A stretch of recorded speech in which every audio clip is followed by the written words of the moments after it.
Welcome to FISM News. I'm Samuel Case. And I'm Renata Kiss. And tonight, Biden's Title IX changes are put on hold. Meanwhile, abortion takes center stage in the election. And the U.S. signs a security agreement with Ukraine.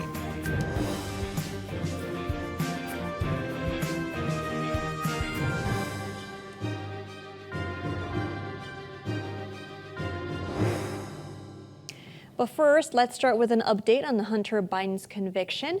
The president reiterated that he will not pardon Hunter after he was convicted on felony gun charges on Tuesday. I'm extremely proud of my son, Hunter. He has overcome an addiction. He's one of the brightest, most decent men I know. And I am satisfied that I'm not going to do anything. I said I abide by the jury decision, and I will do that, and I will not pardon him. When reporters asked at the G7 summit if he would commute Hunter's sentence, he simply said no. This stopped the widespread guessing game about Hunter's future. As we mentioned before, Hunter now faces up to 25 years in prison and fines as high as $750,000. But he likely will receive a much lighter punishment since he was a first-time offender. The date for his sentencing is still pending. And the Biden administration just saw a major setback to its efforts to expand Title IX, as yesterday a federal judge temporarily blocked Biden's plan to expand Title IX to include protections for both gender identity and sexual orientation. Yesterday's ruling specifically applies to Louisiana, Mississippi, Montana, and Idaho, all of which are currently suing the federal government over this rule. It comes just days after a federal judge down in Texas also blocked similar guidelines as well. The Education Department announced the new rules back in April, making it discriminatory for a school to quote-unquote misgender a transgender student and bar them from the bathroom of their choice. A number of states, students, and legal groups filed lawsuits soon after, with some states saying they would ignore the changes altogether. Florida rejects Joe Biden's attempt to rewrite Title IX. We will not comply, and we will fight back. We are not going to let Joe Biden try to inject men into women's activities. We are not going to let Joe Biden undermine the rights of parents, and we are not going to let Joe Biden abuse his constitutional authority to try to impose these policies on us here in Florida. The new rules are now blocked in those 4 states pending future litigation. And in a similar blow to Biden, a federal court shut down his proposal to ban assault weapons. The Biden administration wanted to regulate and tax AR-15 style pistols, but the Texas-based U.S. District Court ruled that this attempt was unlawful and illegitimate. According to the Washington Examiner, if the court had ruled in favor of Biden's policy, it would have led to the destruction of millions of guns. It also would have criminalized owners if they refused to comply with the rule. The court also ruled against the ATF's sudden attempt to block stabilizing arms braces on these firearms. Judge Reed O'Connor wrote that the ban was arbitrary and capricious and failed to justify its challenge to a long-standing rule that allowed such modifications. And on the other side of the aisle, Donald Trump met with congressional Republicans yesterday, and FISM's Ian Patrick has all the details. Former President Donald Trump met with Republican lawmakers on Thursday to discuss the Republican agenda as the 2024 November elections approach. Trump met with House members at the Capitol Hill Club in the morning and then met with senators at the National Republican Senatorial Committee offices in the afternoon. Speaking with reporters, Trump vowed to, quote, bring common sense back to the government at a press briefing following the closed-door meeting with senators. We want to see just success for our country, and we don't have success right now. We have inflation that's killing everybody, and we're going to end that. We're going to bring back our jobs. We're going to bring back common sense to government. We're going to have strong borders, and we're going to have people come into our country, but they're going to come in legally. Trump also praised the Republican Party for its great unity, especially in wanting to improve America, and especially praised the Senate Republicans. We have great unity. We have great common sense. One thing in common, we want to make America great again. We want to make our country great again. This is an outstanding group of people. I'm with them 1,000%. They're with me 1,000%. We agree just about on everything, and if there isn't, we work it out. Now, while we're still unsure of everything that was discussed in these closed-door meetings, we do know that much of the discussions revolved around the Republican agenda should he win re-election this year. Trump met with both chamber leaders as well, seemingly in a friendly manner, and that's especially notable given his strenuous relationship with Senate Minority Leader Mitch McConnell. But, according to Missouri Senator Josh Hawley, their meeting was the warmest he's seen among the group of lawmakers yet.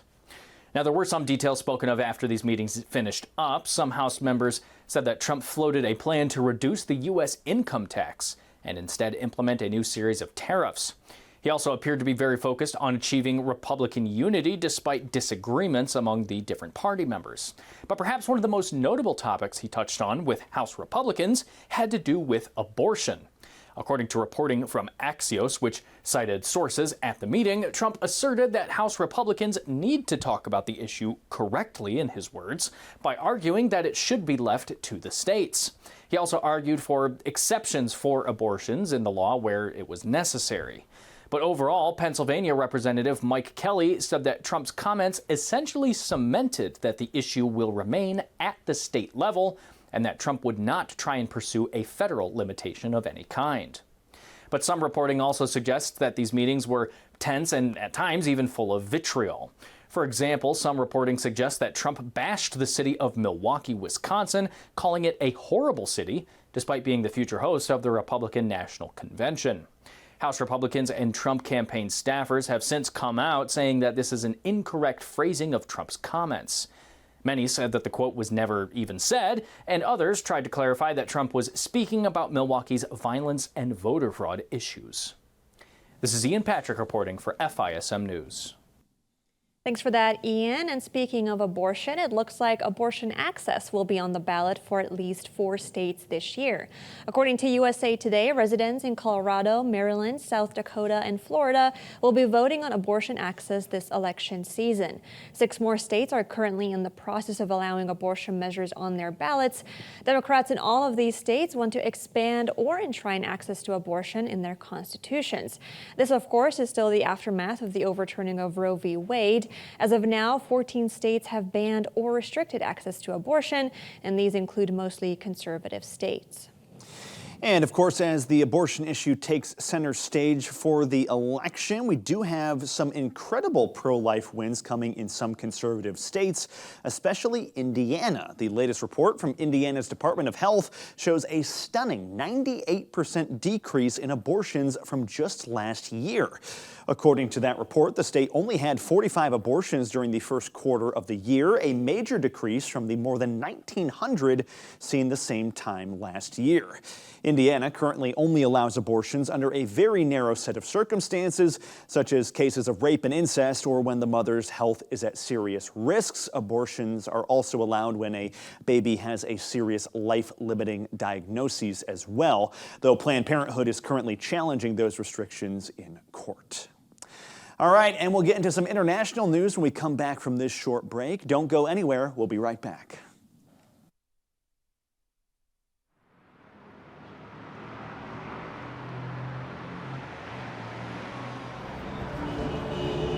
Navigating through investment options can be challenging, especially when you're determined to uphold your God-given values. Every dollar you invest is a vote for the world that you want to live in. Let your values guide your investment decisions and help to shape the culture in which we live. Become a beacon of light and pave the way with biblically responsible investing. Timothy Plan, where faith and finance collide. Before investing, carefully consider the fund's investment objectives, risks, charges, and expenses of the investment company. This and other important information can be found in the fund's prospectus. To obtain a copy, visit timothyplan.com or call 800-846-7526. Read each prospectus carefully before investing. Investing involves risk, including the potential loss of principal. My name is Valtasia. I have 5 kids total. I was basically a single mom. I didn't have an address to my name. And here it comes, that not just one baby I'm finna have, it was 3. I honestly was not gonna keep them. I had it in my mind deep down inside that I couldn't do it. I came straight abortion minded. What changed my mind was I talk to the counselor and, very encouraging. They'll also tell me, you're not going to be alone. If you need anything, reach out to us or anything. I was amazed. I definitely have a challenge of having my babies. A lot of people will ask me, how do you do that? How do you maintain? Only thing I can say is prayer. Prayer really, really works. To donate, just dial pound 250 and say the keyword baby, or go to financialissues.org and click on the preborn banner.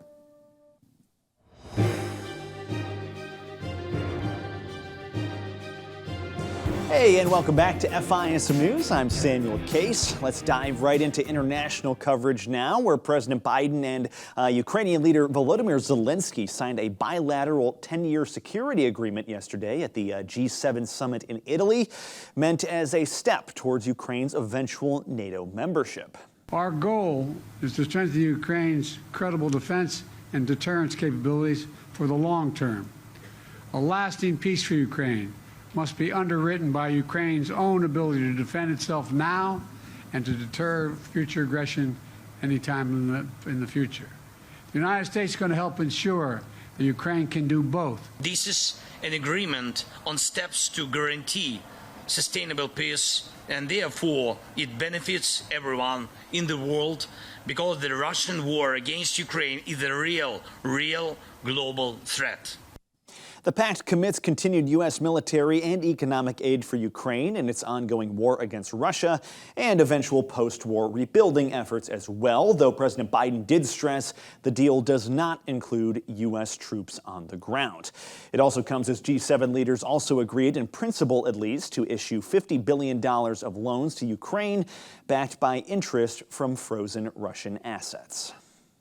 And speaking of the war in Ukraine, Russian President Vladimir Putin said his nation would be willing to end the war. However, it would require Kyiv relinquishing control of 4 Ukrainian provinces claimed by Moscow and abandoning their NATO ambition. Here's Putin with his announcement. Ukraine must fully withdraw its troops from the Donetsk and Lugansk People's Republic, from the Kherson and Zaporozhye regions. And let me emphasize that I'm talking about the entire territories of these regions. As soon as Kyiv says that it's ready and starts the withdrawal of its troops, and once they say that they're no longer willing to join NATO, just the same moment, immediately, we will stop the fire and launch talks. But Ukraine isn't on board with the demands. President Volodymyr Zelensky said the conditions weren't agreeable and vowed to continue fighting to defend his homeland. U.S. Defense Secretary Lloyd Austin told reporters at the NATO headquarters that Putin had no standing to negotiate peace. Putin has illegally occupied sovereign Ukrainian territory. He is not in any position to dictate to Ukraine what they must do to bring about a peace. And while this is all going on, we're also now learning that detained Wall Street Journal reporter Evan Gershkovich will now stand trial in Russia.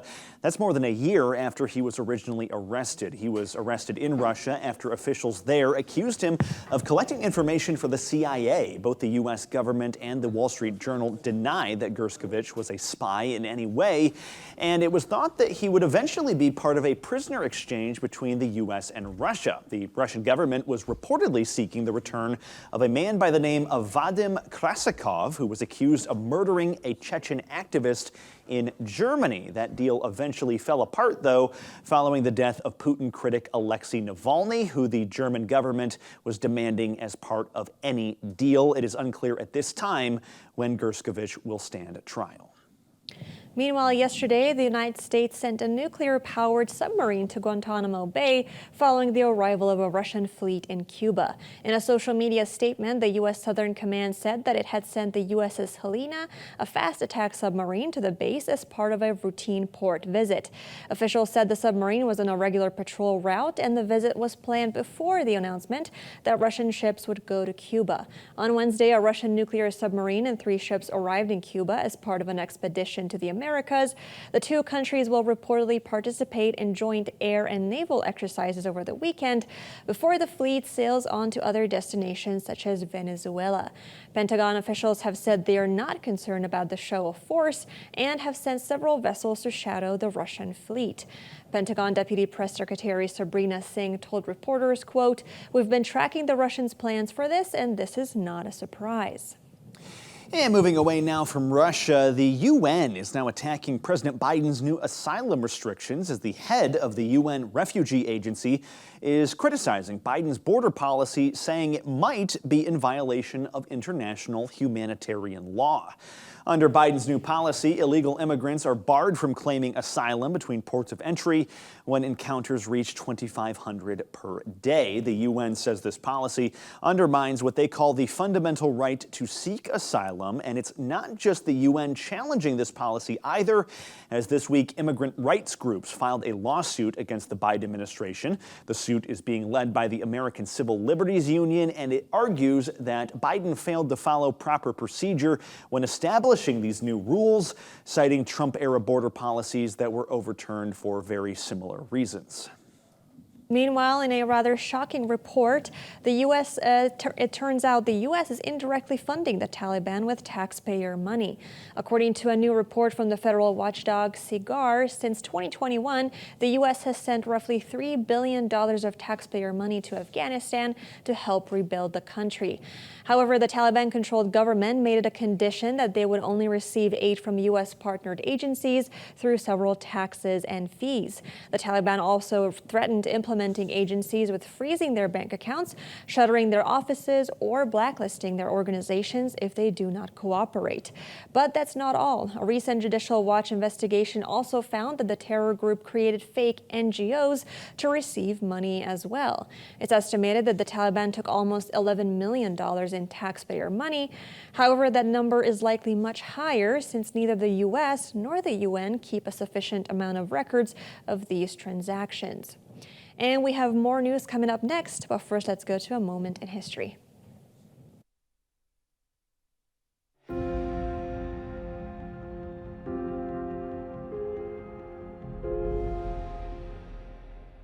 Welcome back to A Moment in History. I'm Seth Udinsky. Well, if you've lived in America for some time, you might be familiar with the yellow flag that has a rattlesnake coiled on it and the phrase, "Don't tread on me."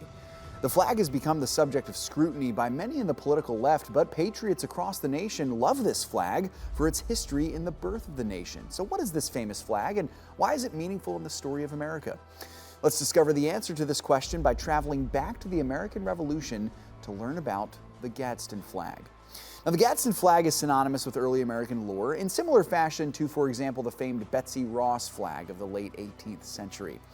Now, the rattlesnake might seem like a rather odd choice for the animal of national identity of the United States, but there is some history even to this. You see, the rattlesnake first appeared as early as 1754 in American political lore in some cartoons written actually by the founding father, Benjamin Franklin.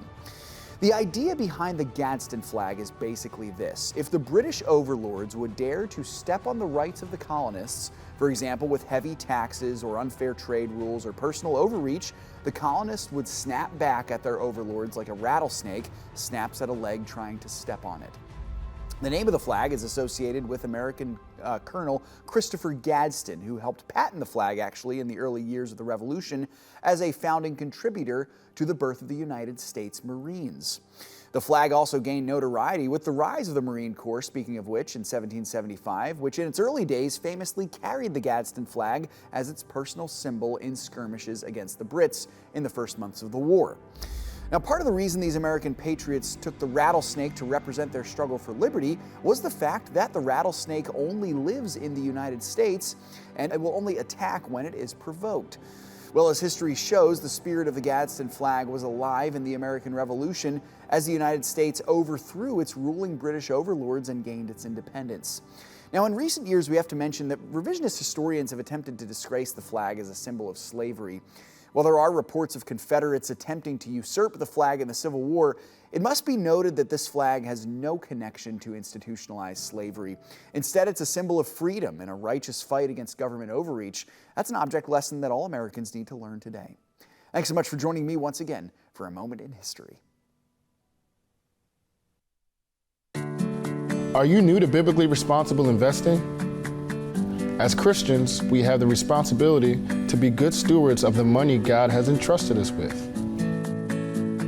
As we invest in the market, we want to make sure that the companies we invest in aren't taking money and using it to fund industries that grieve the heart of God, like pornography, abortion, gambling, or the LGBT agenda.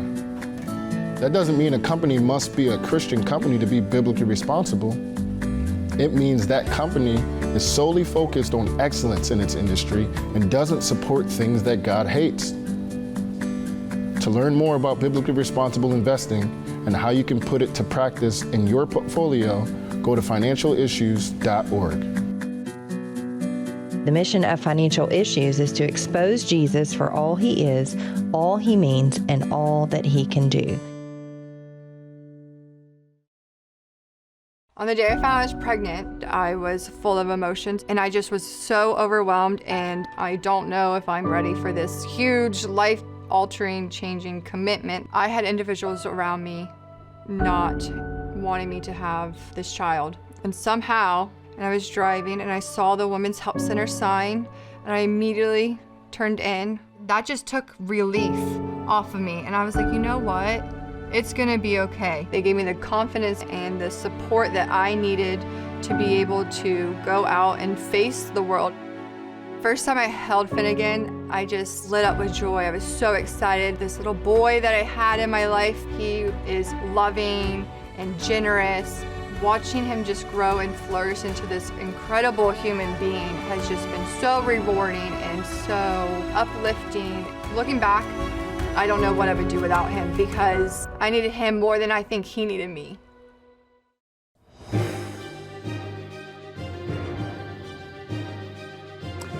Hey there, and welcome back once again to FISM News. I'm Samuel Case. We turn now to the economy, but specifically down in South America before we get into the U.S., where in Argentina, President Javier Milei is pressing on with his aggressive economic overhaul.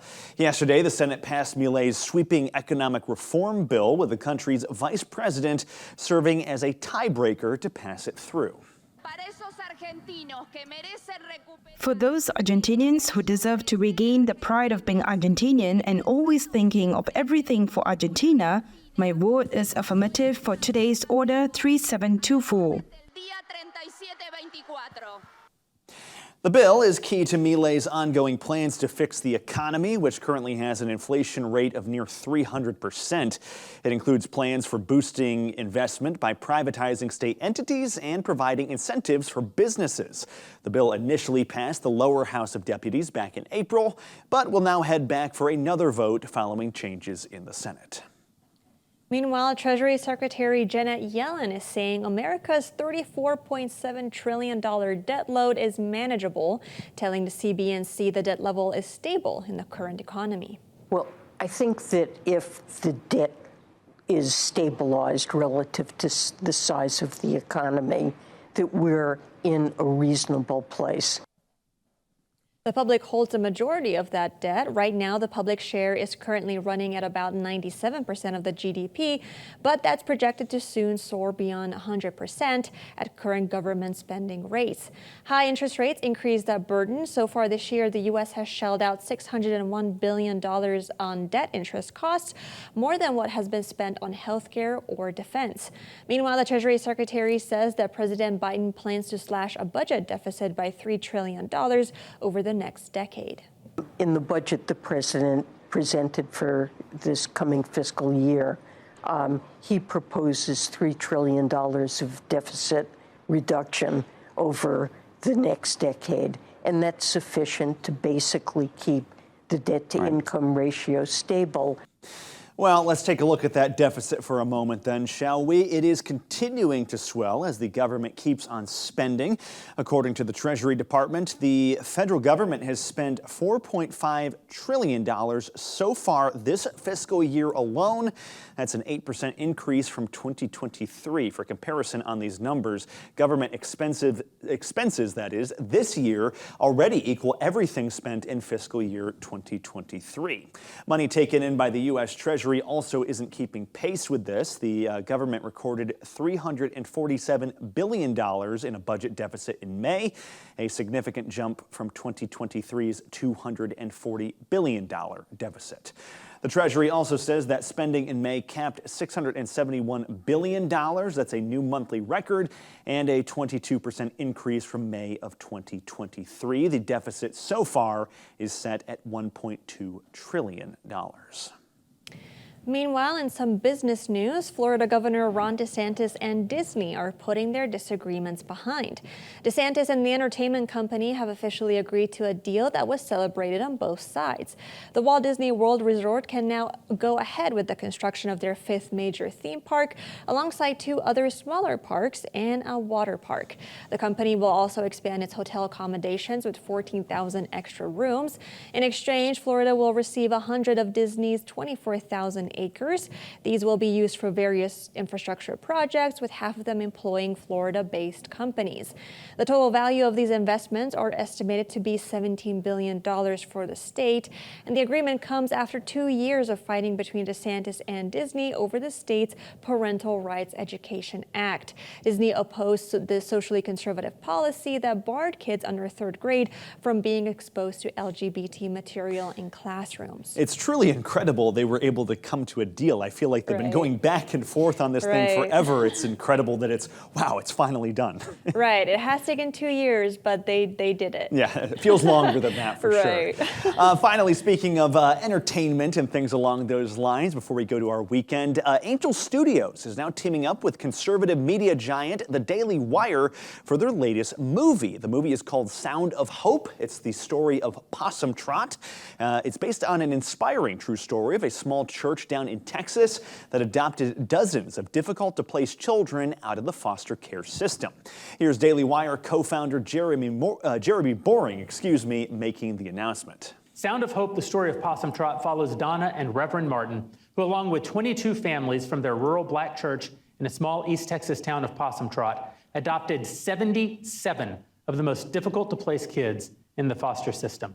77 kids between 22 families. They're heroes, of course, but they're not the kind of heroes you usually see celebrated in movies. They're just regular old heroes, regular people with flaws like any of us who chose to do something about a problem instead of just feeling bad or complaining about it. They're the kind of heroes that we could all be if we just would. The film is rated PG-13 and will be released in theaters on July 4th. So what do you think, Rennie? Are you going to go see it?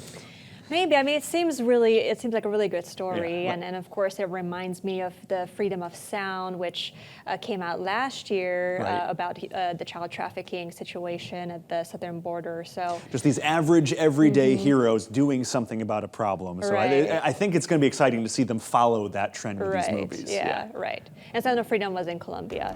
My bad. All right. Well, thank you so much for joining us. And please visit FISMnews.tv for more content. And for more updates over the weekend, be sure to follow us on social media. Just type in @FISM News on your favorite platform. Thank you so much. God bless, and we'll catch you on Monday.